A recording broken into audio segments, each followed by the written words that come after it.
বীজ, সার, সেচ, যত্ন এই চাইরে মিলে রত্ন।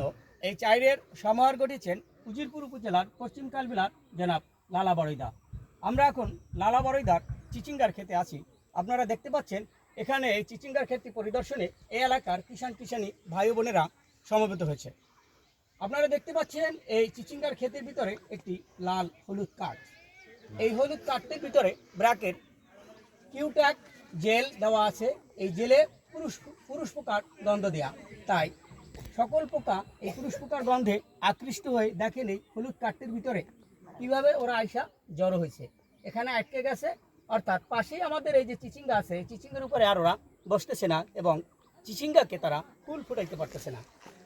চিচিঙ্গার উপরে হুল না ফুটাইতে পারার কারণে তারা যখন এই হলুদ কাঠটার উপরে বসে তখন চিচিঙ্গাগুলি থাকে সম্পূর্ণ সুরক্ষিত এবং ছোট অবস্থায় এরা হলুদ হইয়া ঝরে না, বাঁকা হইয়া পড়ে যায় না এবং পচার হাত থেকে এই চিচিঙ্গাগুলি সুরক্ষা পায়।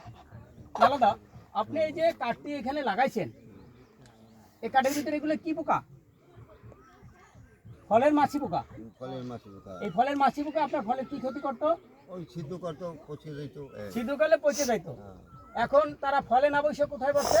পাতায় বসে, হলুদ কাঠের ভিতরে বসে। আপনি কি এই হলুদ কাঠ ব্যবহার করিয়া উপকার পাইছেন?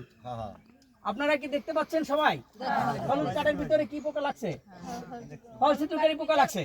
এখন এই ফল ছিদ্রকারী পোকা যখন হলুদ কাঠে বসে তখন কি এই ফলটার আর ক্ষতি করতে পারবে? সারা খেতে স্প্রে করা লাগবে? এটা কি ভালো?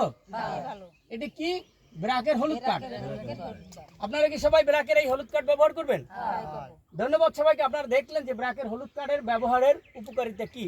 সরজমিনে আজকে কিষানি ভাই বোনদেরকে নিয়ে আমরা আজকে যে খ্যাটটা বসছি, এই খ্যাটটায় তারা সচক্ষে দেখলো যে ব্র্যাকের হলুদ কাঠটা কিভাবে চাষির ফসলকে সুরক্ষা দেয়। ধন্যবাদ সবাইকে।